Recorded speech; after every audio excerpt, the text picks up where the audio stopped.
신약 57페이지 마가복음 3장 16절에서 19절까지의 말씀. 우리 네 구절인데요. 다 같이 한 목소리로 공독하기를 원합니다. 우리 다 같이 공독하시겠습니다. 시작. 열둘을 세우셨으니 시몬에게는 베드로라는 이름을 더하셨고 또 세베대의 아들 야고보와 야고보의 형제 요한이니 이 둘에게는 보아너게 곧 우레의 아들이란 이름을 더하셨으며 또 안드레와 빌립과 바돌로메와 마테와 도메와 알페의 아들 야고보와 및 다데도와 가나나인 시몬이며 또 가룟 유다니 이는 예수를 판 자더라. 아멘. 할렐루야. 반갑습니다. 우리 인사 나누기를 원합니다. 참 잘 오셨습니다. 오늘도 충만한 하나님의 은혜가 이 자리에 그리고 여러분 심령에 가득히 되기를 주님의 이름으로 축복합니다.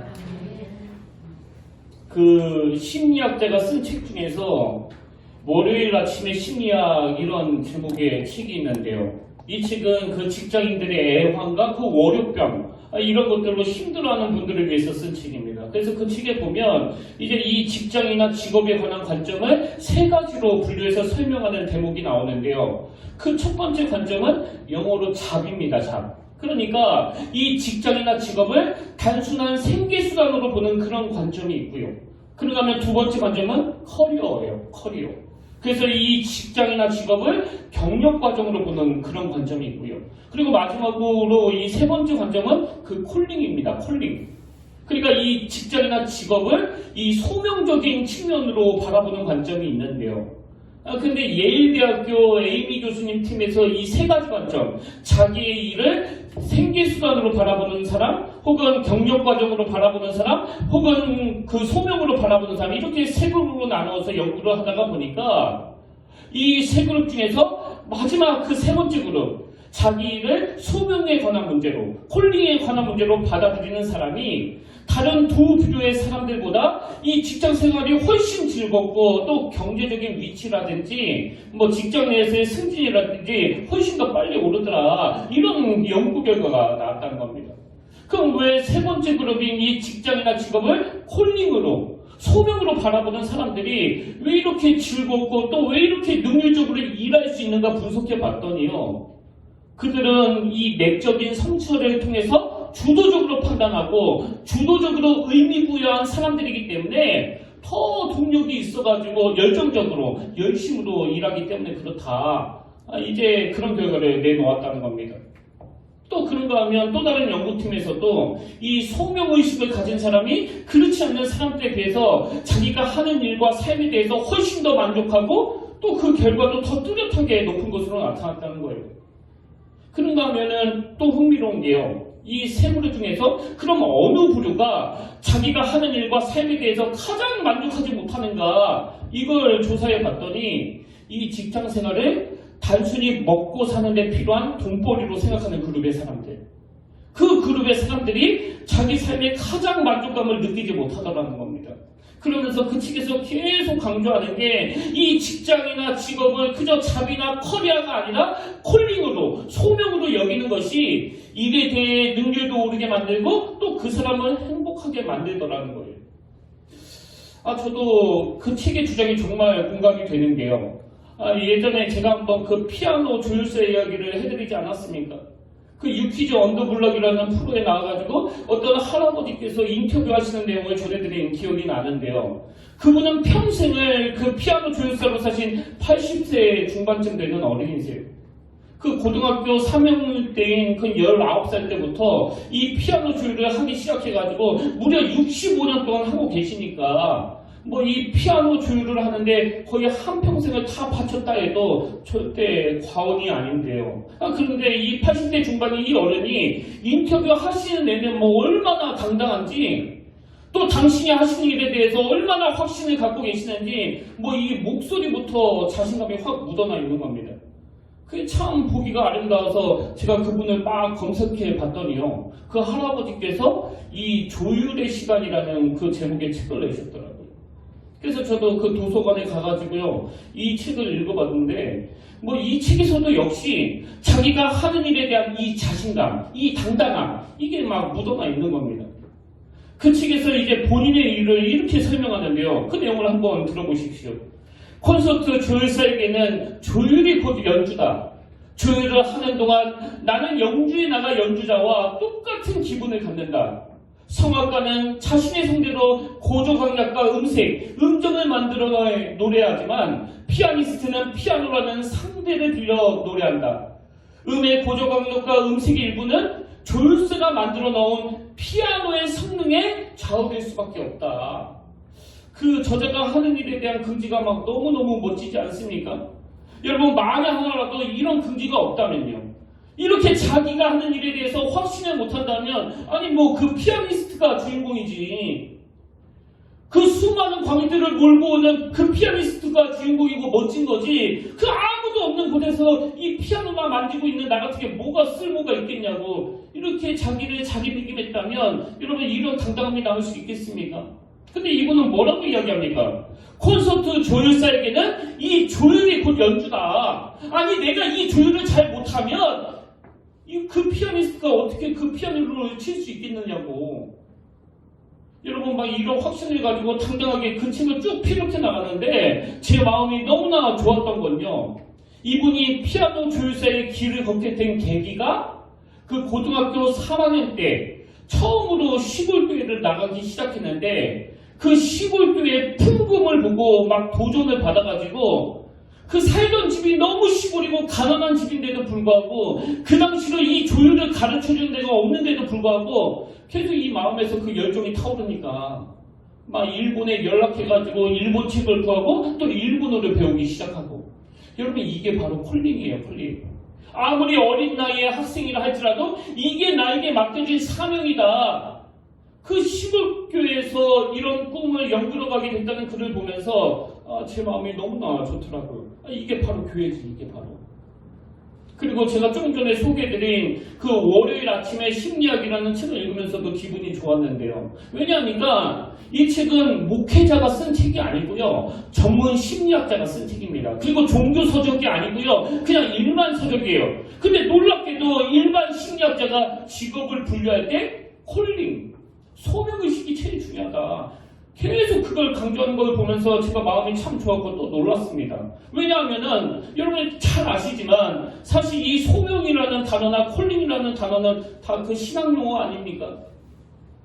부르심을 받았다, 콜링. 주어가 누구예요? 하나님 아닙니까? 하나님으로부터 부르심을 받았다, 이게 콜링이거든요. 근데 일반 심리학자가 이렇게 콜링, 영어로 말하면 콜링이지만 중국말로는 소명, 우리말로는 부르심, 이런 관점으로 삶을 여기에 나가는 사람이 가장 행복한 사람이다, 가장 바람직한 사람이다, 이런 평가를 내리는 걸 보면서 참 기뻤는데요. 그 책에 보니까 또 이런 대목이 나옵니다. 흔히 우리는 전문직에 종사하는 사람들을 자신의 일을 소명으로 여길 것이라고 짐작한다. 하지만 그렇지 않다. 교수직에 있는 사람들 중에서도 어떤 이는 자신의 일을 소명으로 여긴다고 답한 반면에 어떤 교수는 그저 밥벌이에 불과하다고 여긴다. 의사들의 예로 들어보자. 환자들은 짜장면 한 그릇에 비유하는 의사가 있다. 그는 진료실에 들어오는 환자를 고유한 인격체를 가진 사람이 아니라 짜장면 한 그릇만큼의 수익을 주는 대상으로만 만나게 된다. 그러니 환자의 질문을 성가시게 느끼며 아픈 사람들을 돌보기 위해서가 아니라 단지 돈을 벌기 위해 하얀 가운을 입는다.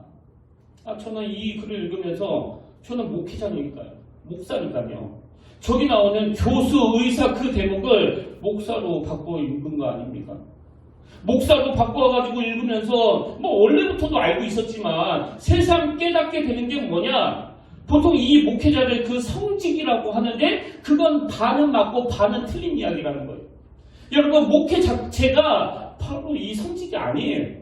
목회를 제가 그저 밥벌이의 수단으로 생각한다면 이건 아주 저급한 그 직장에 불과한 거 아닙니까? 근데 똑같은 의사가 하더라도 나는 지금 생명을 살리기 위해, 환자들을 돌보기 위해 그 하얀 가운을 입는다고 한다면 그분은 바로 성직자 맞습니다. 그러나 이 환자 하나를 이건 뭐 의료보험 떼고 뭐 떼고 나면 나한테 짜장면 한 그릇밖에 안 돌아오네? 이건 아주 저급한 그 장사치 같은 생각이라는 거예요. 제가 그 책을 읽으면서 하나님 앞에 참 너무나 회개하게 되는 게, 그 사람들이 흔히 하는 그런 농담 중에 이런 말이 있잖아요. 다 먹고 살자고 하는 건데 뭐 제가 생각해 보니까 그게 꼭 그 점심 먹으러 갈 때 그런 이야기를 하더라고요. 야, 밥 먹으러 가자. 다 먹고 살자고 하는 짓인데. 그 도서관에서 동기 목사님이 몇 번 그런 농담을 하는 걸 제가 들은 적이 있고, 심지어는 제가 그런 농담을 몇 번이나 했습니다. 밥 먹고 하자. 다 먹고 살자고 하는 짓인데. 그런데 이게 내가 농담이라도 하면 안 되는 말이라는 것을 깨달은 거예요. 여러분, 만약에 이 목회가 그저 먹고 살자고 하는 일이라고 한다면 이건 비참한 거 아닙니까? 오늘 저는 여러분이 직장에서 일하는 그 현장이 여러분의 소명의 자리, 그 콜링의 자리가 되기를 간절히 원합니다. 제가 왜 오늘 설교를 이렇게 시작하는가 하면은요, 여러분, 지금 우리가 예수님이 12제자를 부르시는 장면을 같이 살펴보고 있지 않았습니까? 그리고 오늘 본문은 이 12명의 제자들 명단이 쭉 열거가 되는데요, 저는 오늘 이 본문을 방금 설명드린 이 소명, 이 부르심, 이 콜링의 차원으로 바라볼 수 있다고 생각해요. 그리고 저자 마가도 또 이런 방식으로 지금 서술을 하고 있거든요. 자, 마가복음 3장 14절을 세 번역으로 한번 보십시오. 예수께서 12를 세우시고 그들을 또한 사도라고 이름하셨다. 여러분, 지금 이 마가가 뭘 강조하고 있는 거예요? 보통 우리가 예수님이 세우신 12제자를 그 12사도라고 부르지 않습니까? 그리고 여기 나와 있는 사도는 그 사전적인 의미로 풀이하자면 보냄을 받은 자라는 뜻이거든요. 마가는 왜 이 사도라는 단어를 왜 여기에다가 넣어놨을까요? 예수님이 제자들을 콜링, 그리고 제자들을 사도라고 이름하셨다. 그러니까 콜링, 부름을 받은 자가 사도, 보냄을 받은 자라는 뜻이거든요. 이게 바로 소명입니다. 소명. 그래서 저는 오늘 이 16절 딱 한 절만 가지고 이 말씀을 전체적으로 풀어나가길 원하는데요. 저는 사실 이 16절을 읽으면서 이 짧은 한마디 속에 참 많은 의미들을 찾아내고 마음이 너무나 기뻤습니다. 자, 16절 한번 보십시오. 이 12를 세우셨으니 시몬에게는 베드로라는 이름을 더하셨고, 이 16절에 보니까 크게 두 파트로 나눠지지 않습니까? 전반부는 이 12를 세우셨으니, 이건 그 콜링, 그 소명과 관계되는 말씀 아닙니까? 그러면 후반부는 시몬에게는 베드로라는 이름을 더하셨고, 이건 그 소명의식을 가진 자에게 주시는 그 주님의 배려하심 아닙니까? 주님의 배려하심.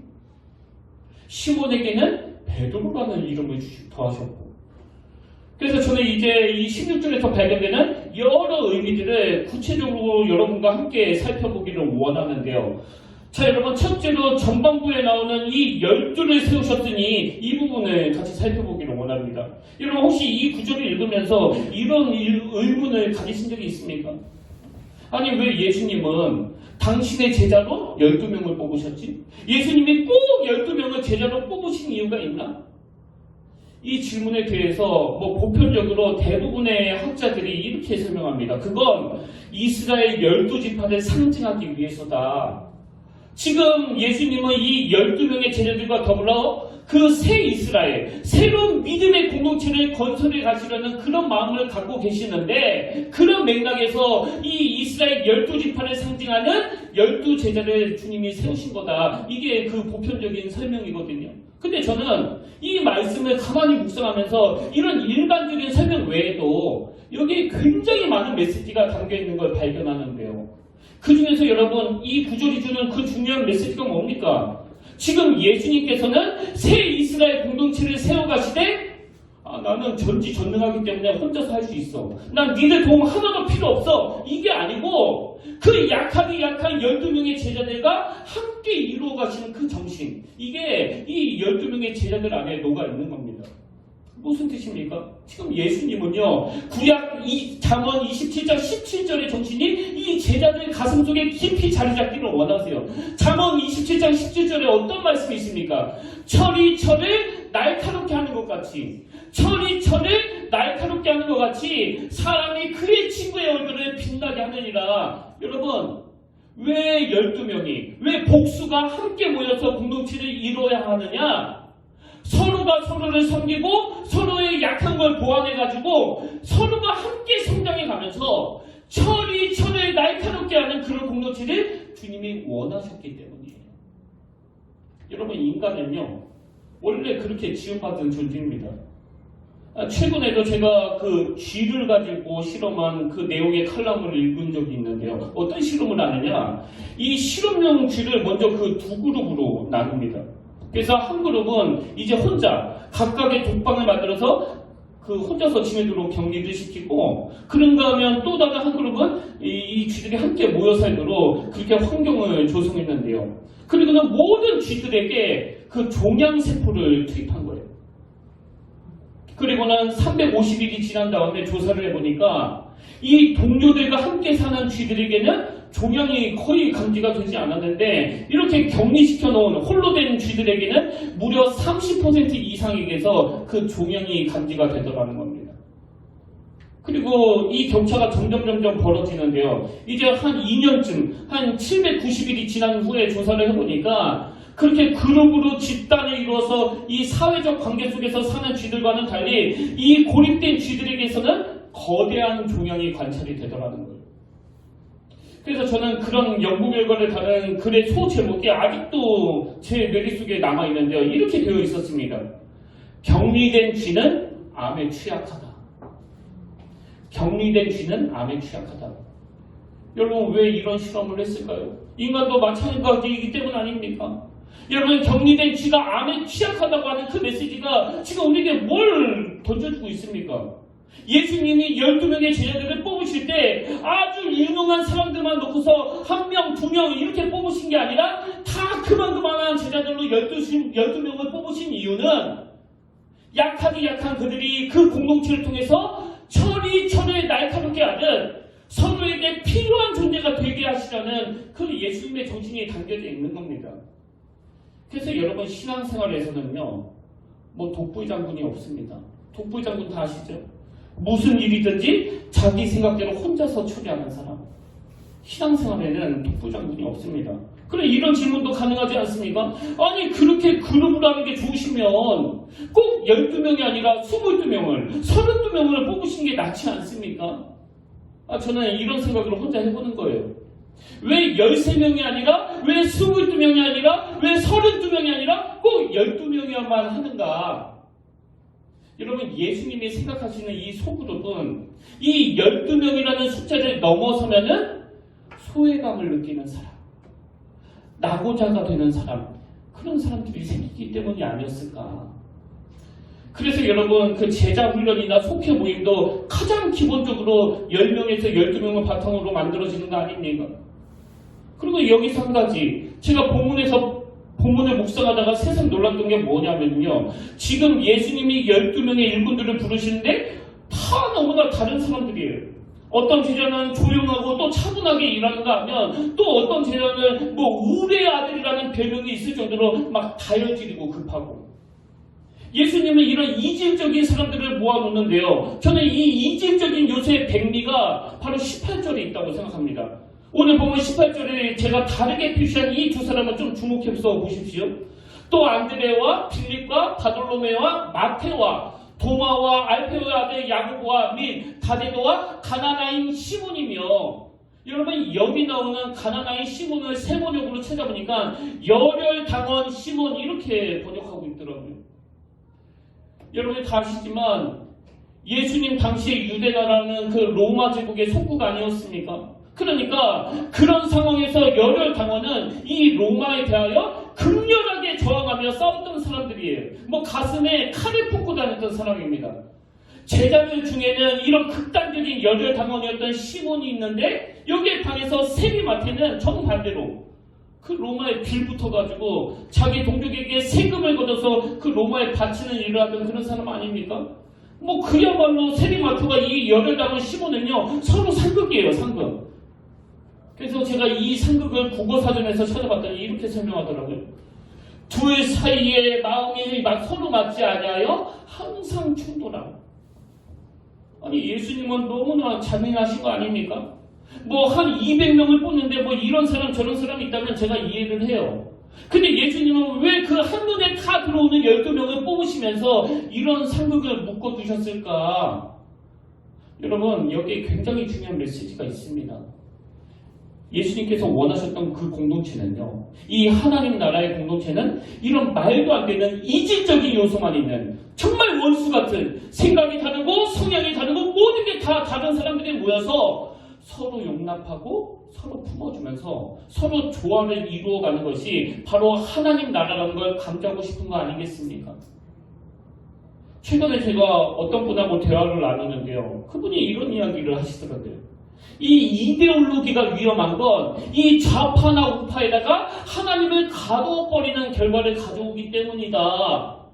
그러니까 만약에 우리가요, 하나님은 이런 분이야 이렇게 딱 규정을 지어버리면 하나님을 엄청나게 제한시켜버린다는 거예요.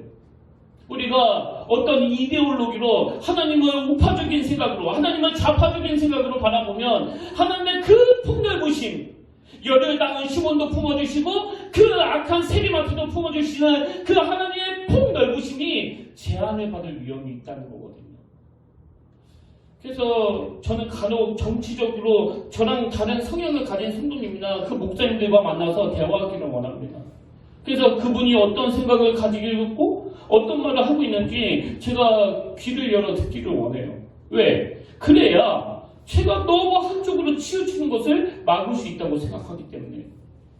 그런가 하면 저의 성향이 이 강당에 절대 영향을 미치면 안 된다는 그런 생각을 저는 항상 가지고 있습니다. 왜냐하면 교회 안에는 이런 성향을 가지신 분, 저런 성향을 가지신 분들이 다 모여있는 곳이기 때문에, 그리고 제가 입으로는 복음으로 하나 되는 것의 중요성을 강조하면서 저의 성향을 이 강단에서 노출시켜버리면 저와 다른 성향을 가진 분들이 이 마음을 닫을 위험이 있기 때문에 저는 1절 강단에서 이 정치 이야기를 하지 않습니다. 여러분이 다 증인 아닙니까? 근데 여러분, 제가 이런 중심을 어디에서 배웠을까요? 하나님 나라는 서로 상극이나 세리마트도 품어주고 열을 당한 시몬도 품어서 묶어서 그들이 서로 하나님 안에서 이 조화를 이루어가는 것을 꿈꾸는 그런 나라인 것을 제가 주님을 통해서 배웠기 때문 아니겠습니까? 이런 점에서 저는 최근에 스카 솔즈라는 분이 쓴 책인데요. 그 책 제목이 제 마음에 이렇게 막 각인이 되어 있습니다. 그 책 제목이 뭐냐니까요. 선에 갇힌 인간, 선 밖의 예수. 이 표현이 저에게 참 중요한 메시지를 가져다 줬는데요. 그 책에 보니까 이런 표현이 있었습니다. 우리가 만들어 놓은 선 밖으로 부르시는 예수님. 우리가 만들어 놓은 선 밖으로 부르시는 예수님. 그런 의미에서 저는 지금이야말로 이 이데올로기야말로 너무 강하게 우리가 그어놓은 그 선 밖으로 불러내시는 그 주님 앞에 이제는 우리가 귀를 기울일 때가 됐다고 저는 생각합니다. 그래서 내 생각도 참 존중을 받아야 되고 나랑 생각이 다른 사람에 대하여서 함부로 폄하하지 않는 그게 하나님 나라의 공동체라는 거예요. 이게 오늘 본문 16절 앞부분에 나오는 이 12를 세우셨으니 이 말씀의 의미고요. 그 다음에 이게 두 번째로 살펴본 건 후반부에 나오는 내용인데요. 자, 16절을 다시 한번 보십시오. 이 12를 세우셨으니 시몬에게는 베드로라는 이름을 더하셨고, 여러분 우리가 여기서 알 수 있는 게 뭐예요? 베드로의 원래 이름은 시몬이었는데 주님께서 그를 만나면서 베드로라는 이름을 붙여주셨고, 이 베드로는 이 견고함을 상징하는 반석이라는 뜻이다. 이걸 우리가 알 수 있는데요. 근데 여러분, 제가 이걸 읽으면서 아니 예수님은 뭐가 급하셔서 이 베드로를 만나시자마자 방금 만난 그 낯선 사람 아닙니까? 근데 만나시자마자 너는 앞으로 베드로가 될 것이다. 저는 여기에 엄청나게 중요한 의미가 있다고 생각해요. 그리고 지금 이 마가복음을 기록한 저자 마가도 여기에 엄청난 의미를 부여했기 때문에 12제자의 명단을 쭉 열거하면서 거기에다가 시몬에게는 베드로라는 이름을 더하셨고 이런 부연 설명을 붙여놓은 거 아닙니까? 여기 어떤 의미가 있을까요? 자, 같은 내용을 다루고 있는 요한복음 1장 42절을 한번 보십시오. 데리고 예수께로 오니 예수께서 보시고 이르시되 내가 요한의 아들 시몬이니 장차 게바라 하리라 하시니라. 게바는 번역하면 베드로라. 여러분 여기서 우리가 주목해야 되는 것은 장차예요. 장차. 지금은 아닌데 장차. 우리가 뭘 알아야 됩니까? 이 신앙생활은 이런 기대감으로 시작해야 한다는 거예요. 마가복음 1장 17절도 같은 맥락 아닙니까? 예수께서 이르시되 나를 따라오라. 내가 너희를 사람을 낚는 어부가 되게 하리라. 한 번도 그런 생각을 해본 적이 없는 이 어부 베드로였을 거예요. 맨날 물고기만 상대하던 그에게 주님은 만나시자마자 내가 너를 사람을 낚는 어부가 되게 하리라, 그 생각의 지경을 넓혀주시는 거예요. 아까 저랑 대화를 나눴던 그분이 하신 말씀과 같은 맥락 아닙니까? 여러분, 이데올로기가 위험한 건 좌파나 우파에다가 그 하나님을 가둬버리기 때문이라고 한다면, 그런 것들을 초월하여 일하시는 그 우리의 생각은 항상 좁은 곳에 고정되기가 쉬운데 사람을 낚는 어부가 되게 하리라. 그래서 여러분, 오래 예수 믿는 사람들에게서 생길 수 있는 그 부작용이 있다면 이 기대감 없이 교회를 다니는 거예요. 제가 이 교회에 2018년 7월에 왔는데 지금은 2022년 1월이니까요. 그래서 그 3년 6개월이나 지난 거 아닙니까? 저도 사실 실감이 잘 안 나요. 뭐 엊그제 온 것 같은데. 근데 여러분, 제가 이제 올해, 근데 내년이 너무너무 기대가 되는 거예요. 이건 진짜예요. 거짓이 아닙니다. 왜 그럴까요? 아니, 그 20대 초반에 제가 예수 그리스도를 인격적으로 만나는데, 제 이름이 시몬도 아닌데 주님은 저를 개발하고 불러주셨거든요. 너는 반석이 될 거라. 그리고 그 기대감을 가지고 세상의 저의 30대, 그동안 사역하면서 만났던 수많은 청소년들과 그 성도님들은요, 저를 바로 살게 한 사람들이에요. 이렇게 보잘것없는 시시한 지도자를 너무나 존중해주는 수많은 청소년들과 그 성도님들 때문에 제가 뭐 얼마나 황홀했는지 모릅니다. 그렇게 기대감이 넘치는 30대를 보내고 30대 후반에 이 평택교회에 와가지고 제 믿음이 더욱더 반석처럼 견고해지는 이 개바가 되리라는 그 상상도 할 수 없는 큰 은혜를 누리면서 보냈고, 그런가 하면 저의 40대는 물론 힘든 때도 있었지만 하나님이 보내주시는 그 천사같은 심부름 것들을 통해서 날마다 먹이시고 날마다 입히시는 그 보호하심 속에서 너무나 풍족한 그 은혜의 시간을 지금 보내고 있는데요. 요즘에 제가 계속 기대감을 가지고 마음으로 묵상하는 말씀이 하나 있습니다. 시편 126편 5절, 눈물을 흘리며 씨를 뿌리는 자는 기쁨으로 거두리로다. 여러분, 이제는 그 단을 거둘 때가 된 거 아닙니까? 제가 이런 기대감을 가지고 있으니까 넘어져도 제가 바로바로 일어설 수 있는 거거든요. 그리고 이건 저뿐만이 아니라 우리 모든 성도님들이 가지고 있는 공통된 꿈이라고 저는 생각합니다. 그 리더의 7가지 언어 그 책에 보면은요, 이 리더가 가져야 될 언어 중에서 이 비전의 언어, 이 비전의 언어를 강조하는 대목이 나오는데, 이 비전의 언어를 강조하는 그 부분의 소제목이 이렇습니다. 가슴에 꿈을 심어주는 말, 비전의 언어.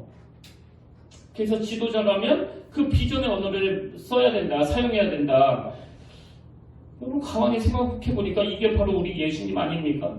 시몬에게는 베드로라는 이름을 더하셨고, 이게 비전의 언어 아닙니까? 장차 개바가 되게 하리라, 내가 너를 사람을 낚는 어부가 되게 하리라, 이게 다 비전의 언어 아닙니까?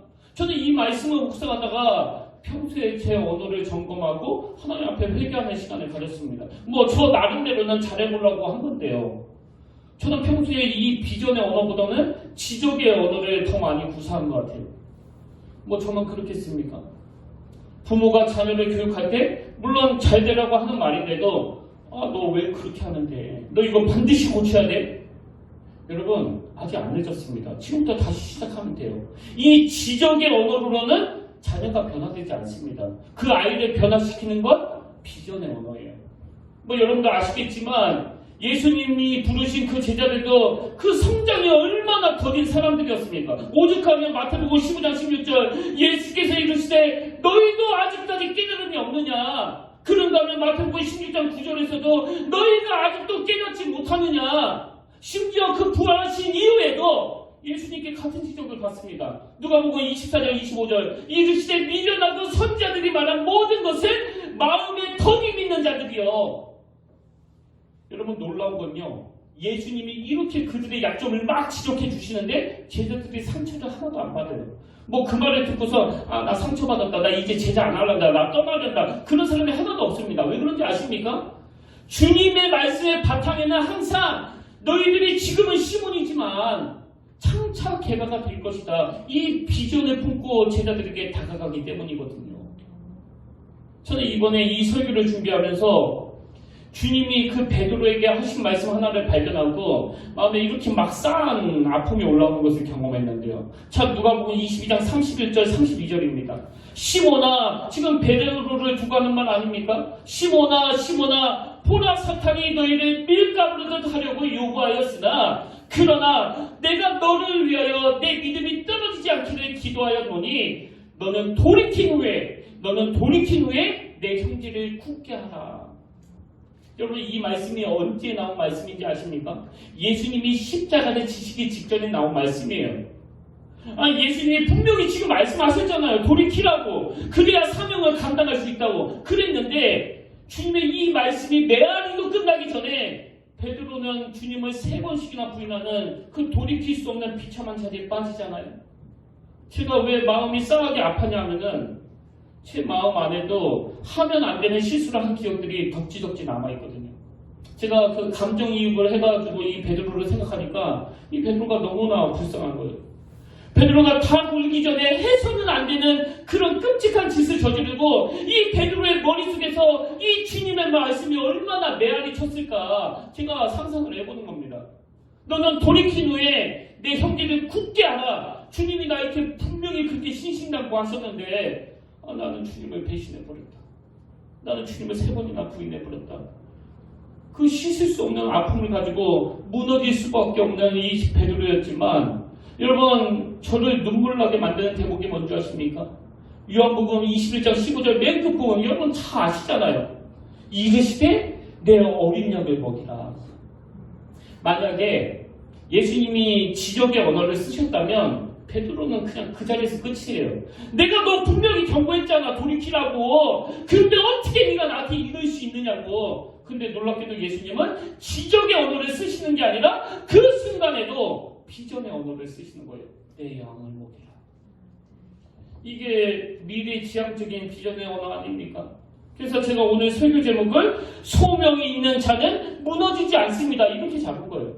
아무리 실수하고 아무리 내 자신이 초라해서 넘어져 있다 할지라도 여러분, 우리는 잠깐 넘어질 수 있지만 무너지면 안 되는 자들이에요. 왜? 우리에게는 소명이 있기 때문에. 한 가지 말씀만 더 드리고 오늘 설교를 마무리하려고 하는데요. 오래전에 나온 영화 중에서 게스트 어웨이라는 영화, 많은 분들이 보셨으리라고 저는 생각하는데요. 안 보신 분들은 제가 강추합니다. 꼭 보시길 바랍니다.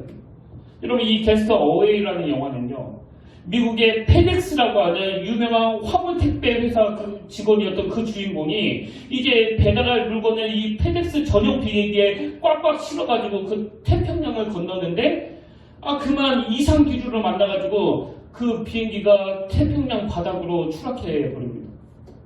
그 과정에서 주인공이 막 정신을 차리고 보니까 아무도 살고 없는 그 외딴 섬, 그 무인도에 떨어진 거예요. 이게 완전히 절망 상태 아닙니까? 근데 제가 그 영화에서 감동을 받은 한 대목이 있었는데요. 그 택배 상자를 막 싣고 가는 그 비행기가 이 바다에 침몰되다 보니까 이제 그 택배 상자들이 파도에 막 밀려가지고 해변으로 들이닥치는 거예요. 그래서 이 주인공이 그걸 다 주워가지고 한쪽에 이렇게 쌓아주는데요. 아무것도 없는 무인도이다 보니까 나중에는 그 택배 상자를 뜯어가지고 거기서 칼도 구하고 생필품도 구하고 다 구하는 겁니다. 근데 제가 감동을 받는 한 지점이 뭐냐? 이분이 택배 상자 하나는 뜯지 않고 그냥 놔두는 거예요. 하나만. 그리고 그 안에 뭐가 들었을까 궁금할 텐데도 그렇게 4년을 보냅니다.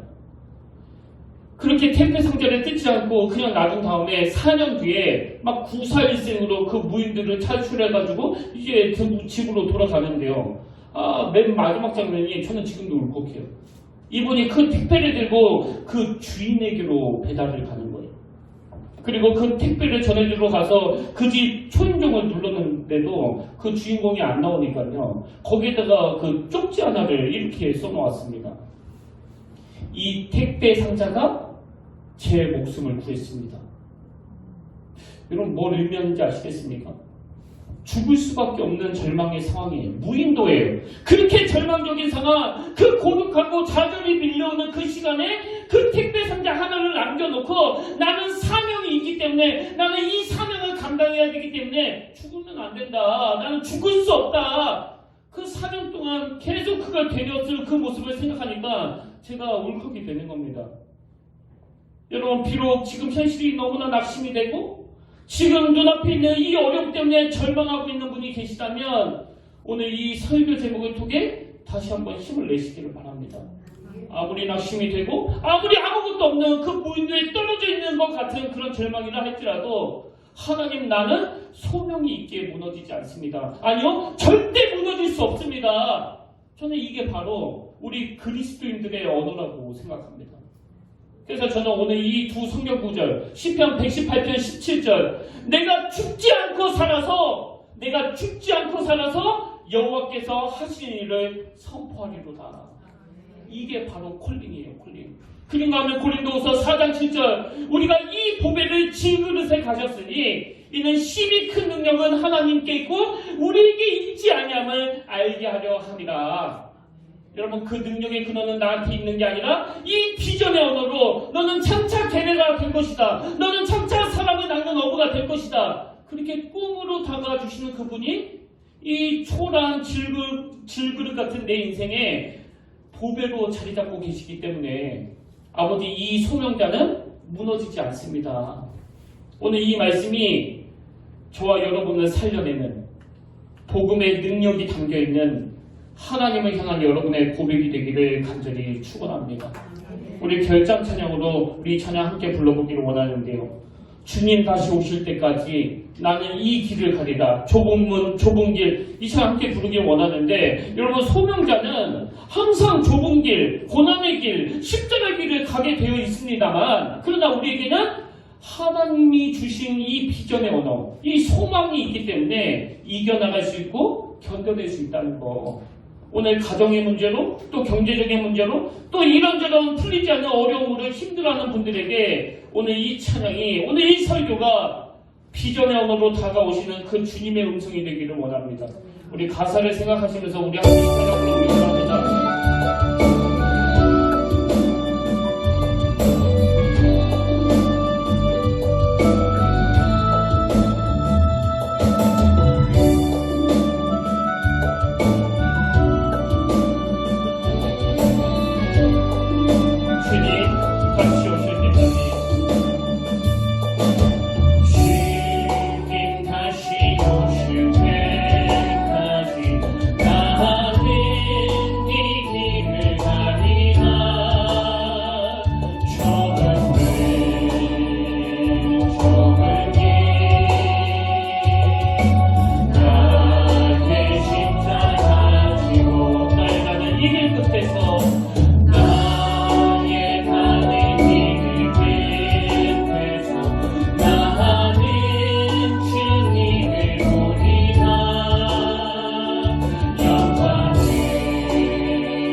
주님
살아계신 하나님 아버지, 오늘 하나님 앞에 은혜를 구하며 주님의 보좌 앞에 나왔습니다.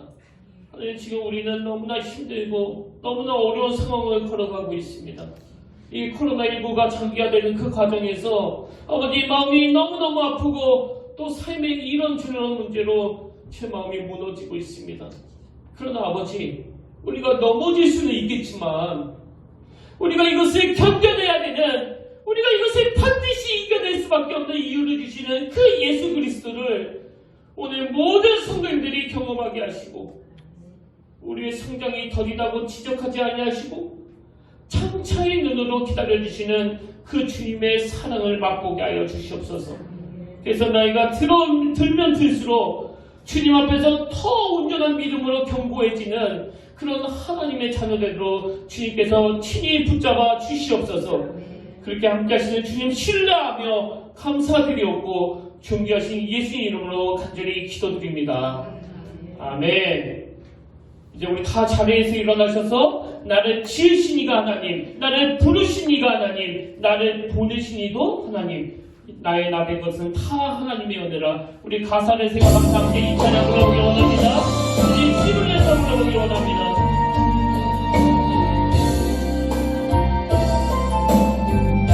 나를 지으신 이가 하나님,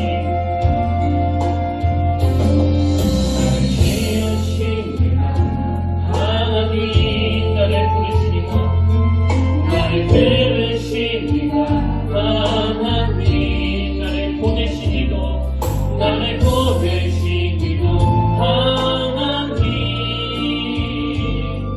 나의 나된 것과 하나님, 나의 달려갈 길, 나의 달려갈 길 다하도록 나의 마지막 길, 나의 마지막 길 다하도록 나의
마지막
때 주님의 얼굴 보라.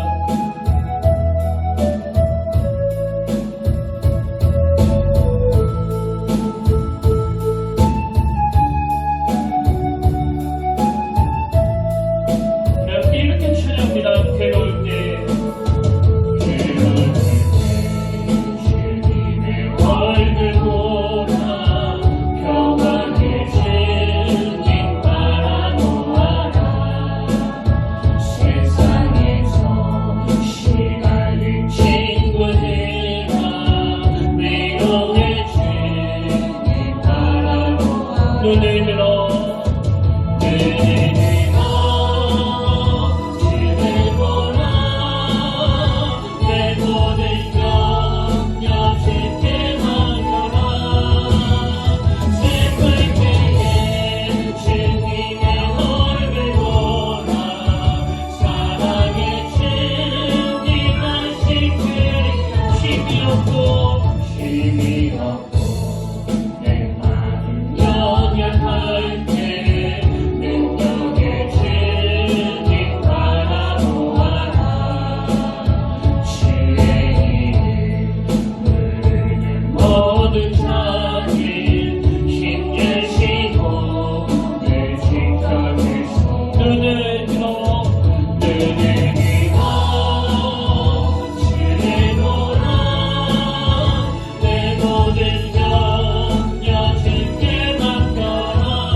너는 장차 개바가 될 것이다. 너는 장차 사람을 낳는 어부가 될 것이다.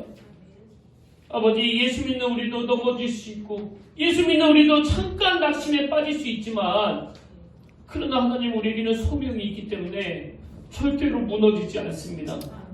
오늘 하나님 이 마음의 확신을 가지고 소명을 가지고 주님의 부르심에 반응하며 이번 한 주간 다시 한번 힘을 얻어 달려가며 시마다 때마다 주시는 주님의 그 비전의 언어, 그 소망의 언어를 들으면서 그 주님의 인도하심을 따라가기를 원합니다. 그 영화의 주인공이 택배 상자 하나를 무려 4년 동안 뜯지 않고 지켜보면서 나는 이대로 절대로 무너지지 않는다. 이대로 넘어질 수 없다. 왜? 내게는 아직 할 일이 남아있기 때문이다. 그렇게 마음속에 다짐했던 것처럼 바로 오늘 믿는 자들의 모습이 이래야 됨을 깨닫고 자각하며 주신 사명 기쁨으로 감당하는 자녀들 되도록 인도하여 주시옵소서. 그런가 하면 지금 설명절을 앞두고 아버지 마음이 편치 않는 상황이지만 아버지 각 가정에 예비하신 그 은혜로 함께하여 주시고 가족 간에 주님의 사랑을 나누고 전할 수 있도록 인도하여 주시옵소서. 이제는 우리 주 예수 그리스도의 은혜와 하나님 아버지의 다함없는 사랑과 성령님의 감동 강화 위로통 충만하심의 역사가 힘든 현실이지만 나는 소명자이기 때문에 이 소명을 다 감당하기 전까지 나는 죽을 수 없기 때문에 다시 한번 은혜를 구하며 그 비전의 언어로 우리를 이끌어가시는 주님 말씀에 귀를 기울이며 그렇게 힘어도 달려가기로 다짐하며 예배드리는 모든 주의 자녀들 머리 위에 지금부터 영원토록 함께 하시기를 간절히 축원하옵나이다.